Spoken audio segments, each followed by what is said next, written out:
16 মে 2008 ভারতবর্ষের ইতিহাসে সবথেকে কলঙ্কিত ও রহস্যময় দিনের মধ্যে একটা।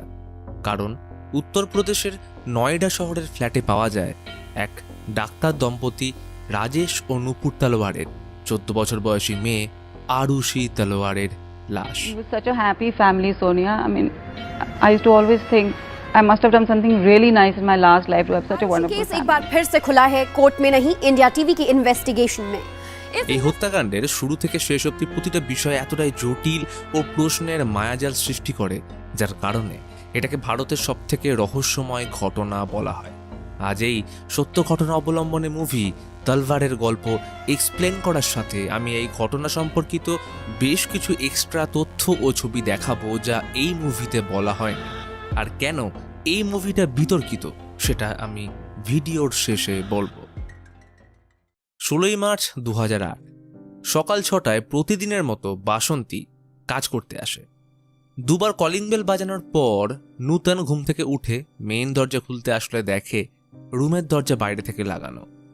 এইবার একটু বুঝিয়ে পড়লি, এদের ফ্ল্যাটের একদম সদর দরজার সামনে একটা ছোট্ট রুম আছে যেখানে ওদের বাড়ি দেখাশোনা করার লোক খেমপাল থাকে, আর ঠিক ওর রুমের পরেই মেন দরজা।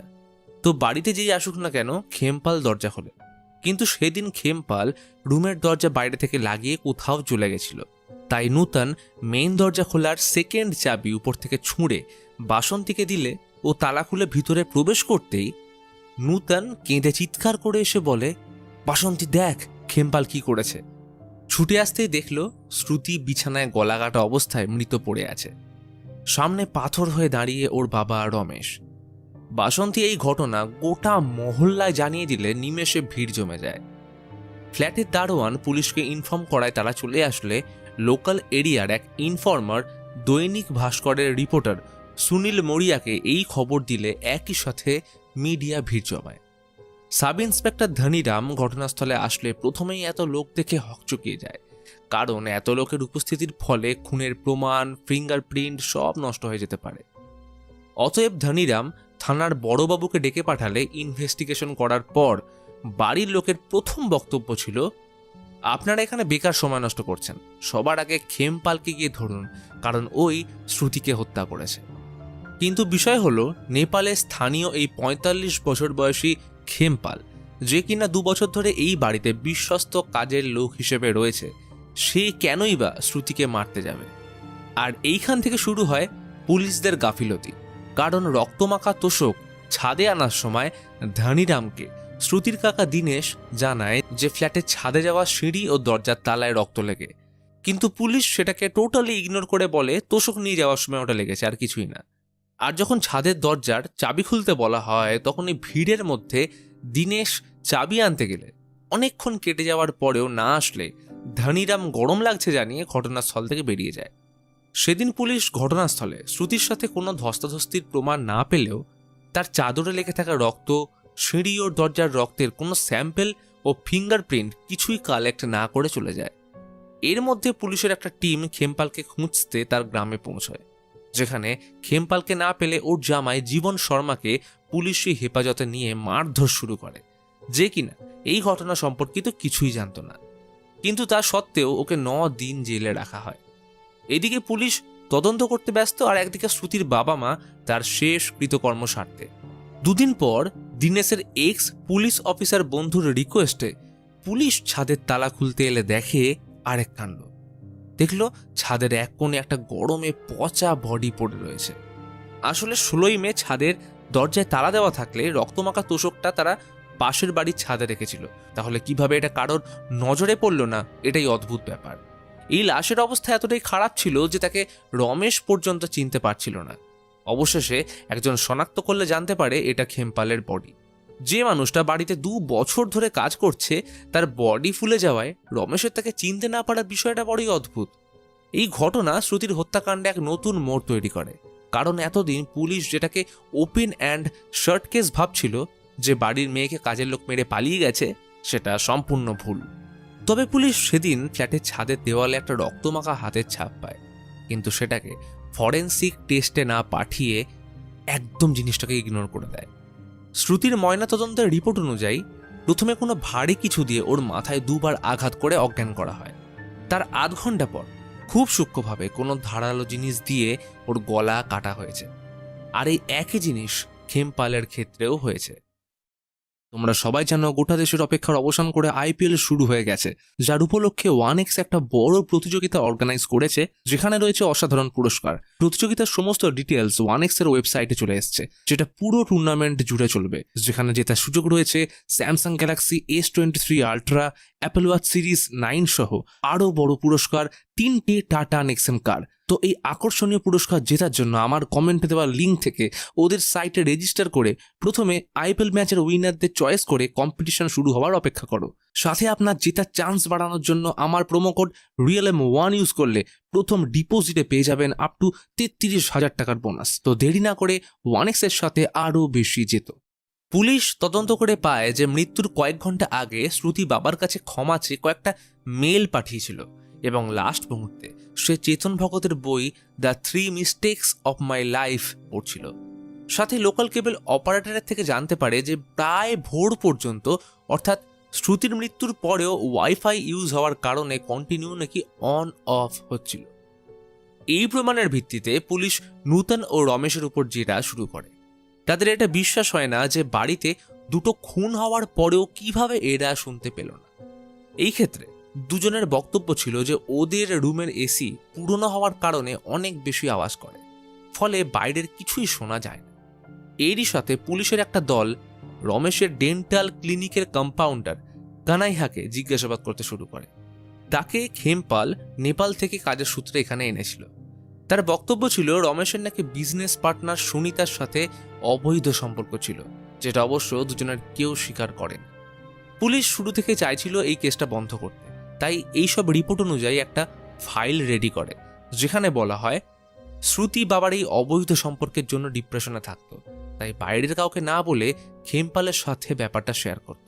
তাই রমেশ নিজের মেয়েকে খুন করার পর একমাত্র উইটনেস খেমপালকেও সে খুন করে। কিন্তু রমেশ এই অভিযোগ স্বীকার করে না। শ্রুতিকে তারা ভীষণ ভালোবাসতো, কারণ বিয়ের এত বছর পর কমপ্লিকেশন থাকার মধ্যে IVF এর মাধ্যমে শ্রুতির জন্ম হয়। সামনের 24শে মে ওর জন্মদিন ছিল, তাই রমেশ ওকে সোনির DSC-W130 ক্যামেরা গিফট করে।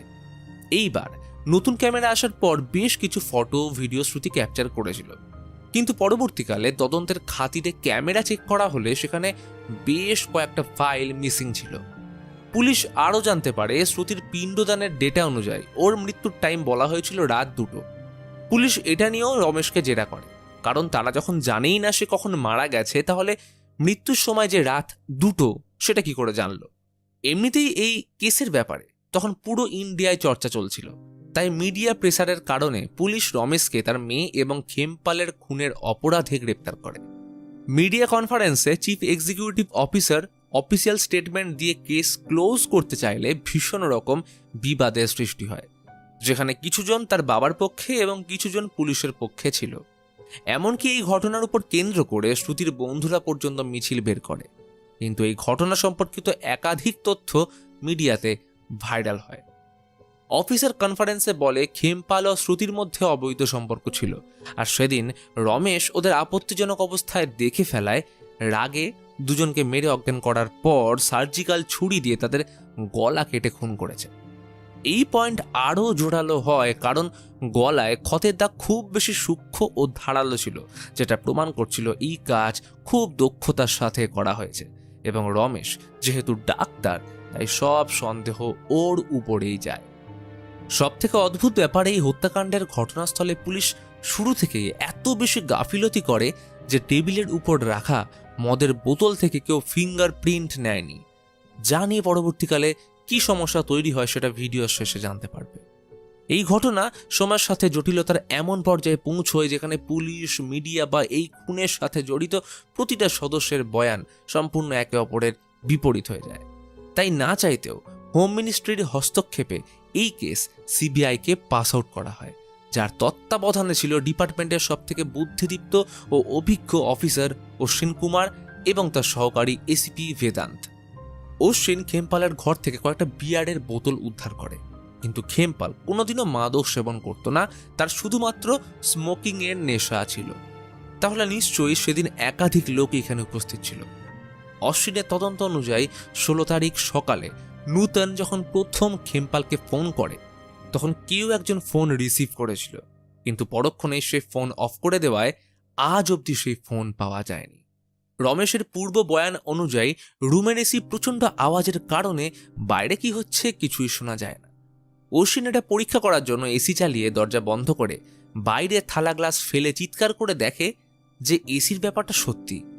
কারণ নর্মাল আউটডোর এসি থেকে যেখানে 50 থেকে 75 ডেসিবেল আওয়াজ আসে, সেখানে রমেশের রুমের এসি থেকে আসছিল 90 ডেসিবেল আওয়াজ। অশ্বিন কেসের বাকি রিপোর্টগুলো চেক করলে একটা অদ্ভুত ব্যাপার লক্ষ্য করে। ছাদের দেওয়ালে ওই রক্তমাখা হাতের কোনো ফরেন্সিক রিপোর্ট নেই। অশ্বিন ধানিরামকে জিজ্ঞাসাবাদ করলে জানতে পারে সেদিন এরা নাকি ফিঙ্গারপ্রিন্ট ফরেন্সিক ল্যাবে পাঠাতেই ভুলে গেছিল। ফলে মৃত্যুর 17 দিন পর যখন এটাকে রিপোর্টের জন্য পাঠানো হলো তখন রোদ বৃষ্টির কারণে সব প্রমাণ মুছে গেছিল। আর এই ঘটনা পুলিশ প্রশাসনের দিকে আঙুল তোলে। এরপর অশ্বিন পিণ্ডদানের রিপোর্ট নিয়ে রমেশকে জেরা করলে তার বক্তব্য ছিল, পিণ্ডদানে মৃত্যুর সময় বলতে না পারলে কৃতকর্ম সম্পন্ন হয় না। তাই হিট অব দ্য মোমেন্টে শ্রুতির কাকা দীনেশ রাত 2টোর সময়টা পণ্ডিতকে বলেছিল। এরপর নূতন এবং রমেশের লাই ডিটেক্টর টেস্ট নেওয়া হয়, যেটায় দুজনেই পাশ করে। অশ্বিনের জন্য সবকিছু আরও জটিল হয়ে পড়ছিল, কেননা খুনের ঘটনাস্থলে প্রথম 6 ঘন্টার ইনভেস্টিগেশন সব থেকে গুরুত্বপূর্ণ, কারণ ওই সময় সব প্রমাণ ও ফিঙ্গারপ্রিন্ট পাওয়া যায়। কিন্তু এই ক্ষেত্রে পুলিশ, ফরেন্সিক ডিপার্টমেন্ট বা স্নিফিং ডগের কিছু সাহায্য নেয়নি। এমনকি নূতন সকালে খেমপালকে ফোন করলে ফার্স্ট টাইম যে কল কানেক্ট হয়েছিল সেই বিষয়ে মোবাইল সার্ভার ডেটা কালেক্ট তারা করেনি। যার কারণে এখানে প্রশ্ন উঠছিল যে খেমপাল যদি আগেই মারা গিয়ে থাকে তাহলে ফোন কে তুলেছিল। এছাড়া বাবা মায়ের ড্রেসে ও রুমে শ্রুতির রক্ত পাওয়া গেলেও অদ্ভুতভাবে খেমপালের কোনো রক্তের প্রিন্ট পায়নি, কারণ রমেশ ও নূতন সেটা পরিষ্কার করে দিয়েছিল। কিন্তু প্রশ্নটা হলো কেন? আর সবথেকে বড় কথা, তারা শনাক্ত করলো কি করে যে কোনটা শ্রুতির রক্ত আর কোনটা খেমপালে? আর রইল অন্যান্য প্রমাণ, সেটাও ঘটনাস্থলে মিডিয়া ও প্রতিবেশীদের অবাধ যাতায়াতের ফলে সব নষ্ট হয়ে যায় শুধুমাত্র পুলিশের গাফিলতির কারণে। অশ্বিন এরপর আলাদা আলাদাভাবে সবার বয়ান নিতে শুরু করে। তবে শ্রুতির আঙ্কেলের যে এক্স পুলিশ অফিসার বন্ধু ছিল তার মতে শ্রুতির বেড দেখে মনে হচ্ছিল ওর সাথে ধস্তাধস্তি হয়েছে, অর্থাৎ বাড়িতে নিশ্চয়ই সেদিন আরও কেউ ছিল। সুনিতার থেকে জানতে পারে এই ঘটনার কিছুদিন আগে কানাইয়াকে রমেশ ক্লিনিকে সবার সামনে কাজে ভুল করার জন্য বকাবকি করেছিল, যেটা নিয়ে ও বাকিদের কাছে ক্ষোভ প্রকাশ করে। এবার হতেও পারে সে এইটারই বদলা নিতে খুনটা করেছে। তবে কানাইয়া এবং খেমপালের এক কমন ফ্রেন্ড নন্দুর কথা অনুযায়ী খেমপালের রুমে এই কানাইয়া এবং রমেশদের ড্রাইভার রাজপাল আড্ডা দিত। আর দারোয়ানের মতে ওই দিন সন্ধ্যা থেকে রাত অবধি বাড়িতে কেউ আসেওনি বা যায়ওনি। তো এতজনের বয়ান এটাই প্রমাণ করছিল যে শ্রুতির বাবা মা যা কিছু বলছে সবই সত্যি। অশ্বিন কানাইয়ার বাড়ি তল্লাশি করলে একটা রক্তমাখা বালিশ কভারের সাথে একটা খুকড়ি উদ্ধার করে। শ্রুতি ও খেমপালের গলা যেহেতু খুব দক্ষভাবে কাটা হয়েছিল তাই সন্দেহ কানাইয়ার দিকেই যায়, যেহেতু সে রমেশের কম্পাউন্ডার ছিল। কারণ যারা ডাক্তারের সহকারী হয় তারা মোটামুটি এইসব কাজে পারদর্শী হওয়াটা ম্যান্ডেটরি। তাই কানাইয়া ও রমেশের ড্রাইভারের নার্কো টেস্ট করা হয়। এই টেস্টে সোডিয়াম প্যান্টাথল ব্যবহার করে ভিকটিমকে নেশাগ্রস্ত অবস্থায় রেখে জিজ্ঞাসাবাদ করা হয়। कृष्णा थड़ा राय कृष्णा कहाँ का है? नेपाल का। कब इधर? নার্কো টেস্টে রিভিল হয় যে খেমপাল ও শ্রুতির মধ্যে যে অবৈধ সম্পর্কের ব্যাপারটা সে বলেছিল সেটা সম্পূর্ণ মিথ্যে, কারণ খেমপাল তাকে নিজের মেয়ের মতো ভালোবাসত, বরং ড্রাইভার রাজপাল শ্রুতিকে পছন্দ করত এবং খুনের রাতে ওরা খেমপালের রুমে একসাথেই ছিল। সেদিন একসাথে মদ পান করার পর নেশা উঠলে খেমপালকে ওরা দুজন রমেশের থেকে লুকিয়ে মদ আনতে পাঠায়। আর এই সুযোগে কানাইয়া আর রাজপাল শ্রুতির ঘরে ঢুকে পড়লে পরিস্থিতি বিগড়ে যাওয়ায় কানাইয়া শ্রুতিকে চুপ করানোর জন্য ওর মাথায় কুকড়ি দিয়ে আঘাত করলে অজ্ঞান হয়ে যায়। কিন্তু এরপর কি হলো সেটা জানতে পারা যায় না, কারণ 3 ঘন্টার লম্বা জেরা এবং ওষুধের ওভারডোজের কারণে কানাইয়ার শরীরে অবনতি হচ্ছিল। তাই লাইফ রিস্ক হয়ে যাওয়ার কারণে নার্কো টেস্ট বন্ধ করতে হয়। এরপর রাজপালের নার্কো টেস্ট করা হলে সবকিছুই কানাইয়ার স্টেটমেন্টের সাথে মিলে যায়। তবে খুনটা রাজপাল যে করেনি এই বিষয়ে বাগবাকাও জানে। আর তখনই তৈরি হয় আরেকটা প্রশ্ন, যে এই বাগবাকাও কী জিনিস? আসলে সেদিন ঘটনাস্থলে আরও একজন উপস্থিত ছিল যে সব দেখে পালিয়ে যায়। তাদের এই ঘটনায় খেমপাল ভয় পুলিশ ডাকার কথা বললে ওরা দুজন ওকে ছাদে এনে ফুকড়ি দিয়ে মাথায় মেরে অজ্ঞান করে পরে দুজনেরই গলা কেটে খুন করে এবং ছাদে খেমপালের খুনের রক্তমাখা হাতের ছাপটা সেদিন কানাইয়ারই ছিল। খুন হওয়ার পর টেবিলে রাখা বোতল থেকে মদ খাওয়ার পর দুজন ঘটনাস্থল থেকে পালিয়ে যায়। কিন্তু সেদিন পুলিশ আসার পর এই বোতলে এতজনের ফিঙ্গারপ্রিন্ট পড়েছিল যে ফরেন্সিক রিপোর্টে কিছুই শনাক্তকরণ করা যায়। কিন্তু এই নার্কো টেস্টের পর সবকিছু পাল্টে যায়, কারণ ওয়েলফেয়ার কমিটির হস্তক্ষেপের জন্য এরা দুজন নিজস্ব উকিল পেয়ে যায়। আর সেই সূত্রে অশ্বিন তাদের দোষী সাব্যস্ত করতে পারে না, কারণ পুলিশের অধীনে দেওয়া বয়ান বা নার্কো টেস্টের ভিডিও আদালতে গ্রহণযোগ্য হয় না। তাহলে এখন শেষ উপায় বকবাকাওয়ের খোঁজ। তবে এখানে আসে আরও এক বিপত্তি। সিবিআইতে অশ্বিনের হেড মিস্টার রামশঙ্কর রিটায়ার করায় একজন নতুন অফিসার জি.কে. দীক্ষিত হেড হিসেবে নিযুক্ত হয়, যার দরুন এই কেসে নতুন মোড় আসে। অশ্বিন দীক্ষিতকে নার্কো টেস্টের ফুটেজ সহ কানাইয়ার ঘর থেকে পাওয়া বালিশের কভারের খেমপালের ব্লাড রিপোর্ট দেখায়। কিন্তু অদ্ভুত কারণে দীক্ষিত এই রিপোর্ট রিকনফার্মেশনের জন্য আহমেদাবাদের ল্যাবে পাঠিয়ে দেয়। এদিকে নির্দিষ্ট সময়ের মধ্যে প্রমাণ আদালতে সাবমিট না করার জন্য রমেশ বেল পেয়ে জেল থেকে ছাড়া পায়। আর ঠিক এর পরের দিন রিপোর্ট আসে যে খেমপালের যে ব্লাড স্যাম্পল Z25 ও কানাইয়ার ব্লাড স্যাম্পল X52 নাম দিয়ে পাঠিয়েছিল সেটার নাম পাল্টাপাল্টি হয়ে গেছে। অর্থাৎ Z25 হয়ে গেছে X52 এবং X52 হয়ে গেছে Z25। এতে পুরো কেস উল্টে দাঁড়ায়। যে বালিশের কভারে খেমপালের রক্ত পেয়েছে সেটা কানাইয়ার নয়, বরং খেমপালের রুম থেকে পাওয়া গেছে। কিন্তু এটা কোনোভাবে সম্ভব নয়, কারণ স্যাম্পল অশ্বিন নিজে কালেক্ট করেছিল। আর সাথে 10টা ফাইলে একসাথে টাইপিক্যাল মিস্টেক হওয়ার তো কথা নয়। অশ্বিন বিষয়টা খতিয়ে দেখার জন্য নিজে আহমেদাবাদ যেতে চাইলে দীক্ষিত তাকে আটকে দেয়। অশ্বিন বুঝতে পারে কিছু তো একটা ঘোটালা এর মধ্যে চলছে। সন্ধ্যায় অশ্বিন তার প্রিয় রেস্তোরাঁয় গিয়ে বসলে শুনতে পায় দোকানের মালিক একজনকে ভাবাকাও বলে ডাকছে। এটা শুনতে বকবাকাও কথাটা মনে পড়ে। মালিককে জিজ্ঞেস করলে জানতে পারে যে নেপালিরা তোতলাদের ভাবাকাও বলে ডাকে। অশ্বিনের তখনই মনে পড়ে যে এতদিন যে কজনের বয়ান নিয়েছে তাদের মধ্যে খেমপালের বন্ধু নন্দু তোতলা। সেই মতো অশ্বিন নন্দুকে পিটিয়ে জেরা করলে সব সত্য উদ্ঘাটন হয় এবং ও স্বীকার করে যে সেদিন কানাইয়া আর রাজপালের কাণ্ডের জন্য খেমপাল ওকে ডাকতে আসে। তবে ঘটনাস্থলে পৌঁছে শ্রুতিকে মৃত পড়ে থাকতে দেখে ও ভয় পালিয়ে যায়। অশ্বিন এই পুরো বয়ানের একটা ভিডিও ক্যাপচার করে দীক্ষিতকে দেখালেও সে মানতে রাজি হয় না, কারণ ওর বক্তব্য যে কাউকে ভয় দেখিয়ে নিজের খুশি মতো বয়ান দেওয়ানো যায় না। অশ্বিন অবাক হয়ে ব্যাপারটা জানতে চাইলে দীক্ষিত একটা মোবাইল ফুটেজ দেখায়, যেখানে অশ্বিন নন্দুকে মারতে মারতে বয়ান নিচ্ছে। আর সেই ভিডিও করেছে অশ্বিনের বিশ্বস্ত সহকারী এসিপি বেদান্ত। তার বিশ্বাসঘাতকতা সহ্য করতে না পেরে অশ্বিন ওকে মারধর করলে দীক্ষিত অশ্বিনকে পুরো ডিপার্টমেন্ট থেকে সাসপেন্ড করে দেয়। এই ঘটনার কারণে সিবিআই যেহেতু 90 দিনের মধ্যে আদালতে কোনো চার্জশিট সাবমিট করতে পারে না, তাই শ্রুতি হত্যাকাণ্ডের অভিযুক্ত রাজপাল এবং কানাইয়া পেলে ছাড়া পেয়ে যায়। তবে এই ঘটনার কিছু সময় পর সিবিআই পুনরায় নতুন টিম বানিয়ে এই কেসের তদন্ত শুরু করে, যেখানে নতুন ইনভেস্টিগেশন অফিসার মিস্টার পলকে তদন্তে নিয়োগ করা হয়। সেই সূত্রে 12:30 নাগাদ রাজপাল ওদের গাড়ি করে আনতে গেছিল। এরপর রাজপাল সোজা নিজের বাড়িতে চলে আসে, অর্থাৎ রাজপাল যে এই খুনের সাথে জড়িত নয় সেটা তো পরিষ্কার। এরপর একে একে সবার বয়ান সহ রমেশ ও নূতনের নার্কো টেস্ট করা হলেও কোনো লাভ হয় না। পলের মতে এরা দুজন নিশ্চয়ই টেস্টের আগে অ্যান্টিডোট নিয়েছিল, কিন্তু এটা নিয়েও প্রশ্ন আছে, কারণ নার্কোর কোনো অ্যান্টিডোট হয় না। এরপর ঘটনাস্থল থেকে একটা গলফ ব্যাট পাওয়া গেছিল। তো মিস্টার পলের মতে এই ব্যাট দিয়ে আপত্তিজনক অবস্থায় থাকা শ্রুতি ও খেমপালকে রমেশ মাথায় মেরে খুন করেছিল। এই ক্ষতের সাইজ ছিল 4 থেকে 3 সেন্টিমিটার, যেটা গলফ ব্যাটের হিট পয়েন্টের সমান। এই সব তদন্তের কয়েক মাস পর সিবিআই এর তরফ থেকে একটা মিটিং ডাকা হয়, যেখানে মিস্টার পলের টিম সহ অশ্বিনকেও ডেকেছিল। এই মিটিংয়ে দুই তরফের তদন্তের ডেটা প্রেজেন্ট করতে বলা হয়, আর যে তরফের ডেটা গ্রহণযোগ্য হবে সিবিআই কর্মকর্তা সেটাকেই আদালতে সাবমিট করবে। তবে এইখান থেকে শুরু হয় সবথেকে বড় জটিলতা। পলের তদন্ত অনুযায়ী বাসন্তীর মতে ও যখন সকালে কাজের জন্য আসে তখন নূতন থেকে ইচ্ছে করে বাইরে অপেক্ষা করতে বলে, যাতে ঘটনা সাজানোর জন্য এক্সট্রা টাইম পেয়ে যায়।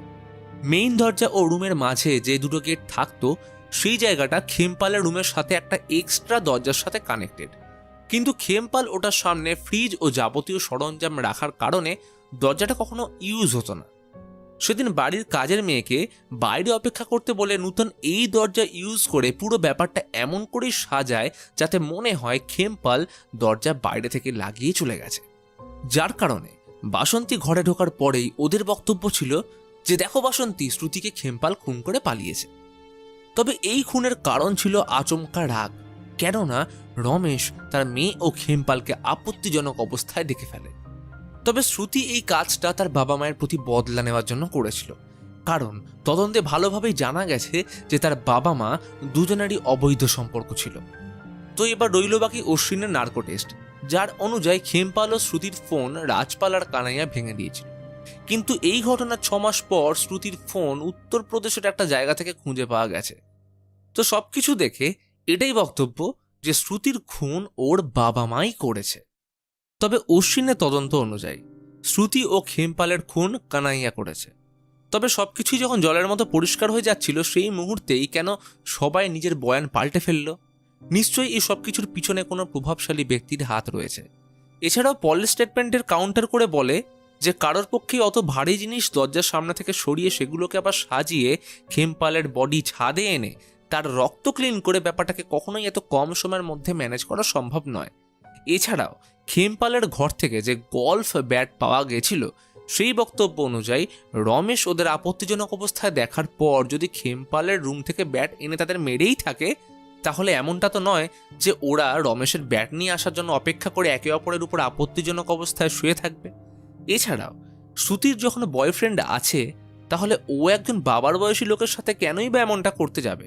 আর ছাদে যখন খেমপালের বডি উদ্ধার হয় তখন ওর পায়ে জুতো ছিল, তাহলে নিশ্চয়ই এটা সম্ভব নয় যে আপত্তিজনক অবস্থায় থাকার সময় সে জুতো পরেছিল। এদিকে রাজপালের যে টাইমিং নিয়ে প্রশ্ন উঠছে, সেই সূত্রে যদি ডাক্তারের রিপোর্ট দেখা হয় তাহলে সেখানে মেনশন রয়েছে শ্রুতির মৃত্যু নাকি রাত 12টা নয় বরং বেলা 12টায় হয়েছে।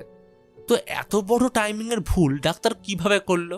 এটা কি করে সম্ভব যে একটা কেসে 3 বছরের 4 বার রিপোর্ট চেঞ্জ হয়েছে? মিস্টার পলের মতে রমেশ যদি এতই প্ল্যানিং করে খুনটা করে থাকে তাহলে শ্রুতির ফোনটাও তো ভেঙে ফেলতে পারত, কারণ এটা একেবারেই বেসিক জিনিস।